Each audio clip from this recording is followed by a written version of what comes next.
Everyone knows Empress Elizabeth of Austria was obsessed with her husband. The letters prove she wasn't thinking about him at all. For over a century, historians painted the same picture. Sissy, that's what they called her, was a romantic, devoted wife pining for Emperor Franz Joseph in the gilded halls of Schönbrunn Palace. She wrote poetry about him, they said. She rode horses to stay beautiful for him. She was the perfect Habsburg consort, just trapped by duty and distance. I've read the logbooks myself, the court records from Vienna. That version of the story dominated every biography printed before 1960. It's a lie. The real Elizabeth, born 1837, was a woman of contradictions. Beautiful, yes, but restless, melancholic. By her 30s, she'd retreated into a private world of writing, travel, and poetry. Her marriage to Franz Joseph was politically necessary, emotionally hollow. They had 4 children together, but they barely spoke. The emperor kept mistresses. Elizabeth kept her distance. This wasn't scandal yet. It was just the architecture of imperial life. Then, around 1874, Count Andrássy arrived at court. Hungarian nobleman, diplomat, widower. Handsome in that precise, controlled way the Austro-Hungarian elite cultivated. He was 44. She was 37, and something in the way they looked at each other changed everything. The court noticed immediately. Whispers started in the salons, knowing glances across state dinners. Here's where the old story takes hold. The affair was never consummated, just a chaste emotional connection, platonic, deeply romantic, but ultimately proper. That's what the court wanted to believe, what the official histories repeated. I found the problem with that narrative in a collection of private correspondence archived in Budapest. The letters between Elizabeth and Andrássy weren't love poems. They were something far more dangerous. They were operational, strategic. Elizabeth was using Andrássy as a political intermediary. She had opinions about Hungarian independence, about Franz Joseph's policies, about the empire's future, opinions the emperor dismissed. But Andrássy listened. He advocated.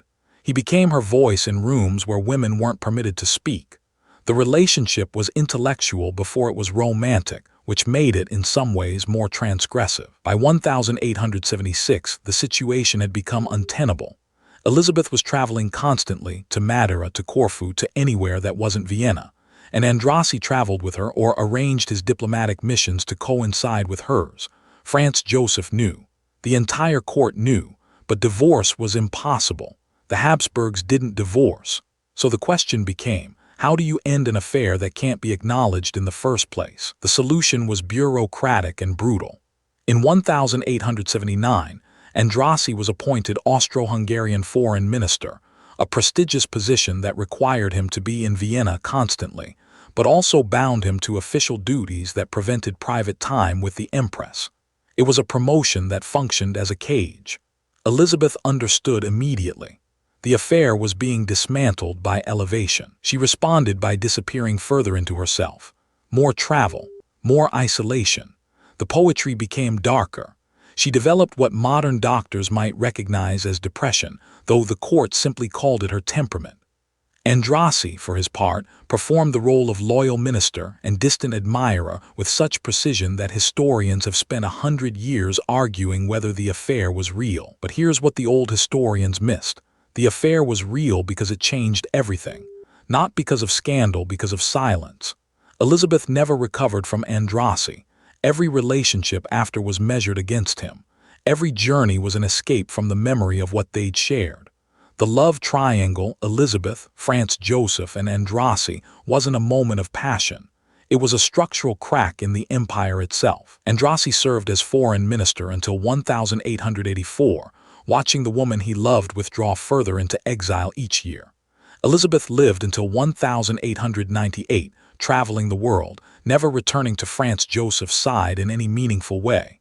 They remained married. They remained cordial. But the space between them was no longer just duty. It was the ghost of Andrássy, standing between them forever. The real scandal wasn't that the Empress had a lover. It was that the empire had to reorganize itself to contain their connection. Promotions, exile, silence, these were the weapons used to manage a love that couldn't be named. And it worked. It worked so well that for generations people believed the lie, that Elizabeth was just a melancholic romantic, lost in her own world. They were wrong about what she was lost in. Subscribe. Every week there's a new palace secret that rewrites what you thought you knew about European history.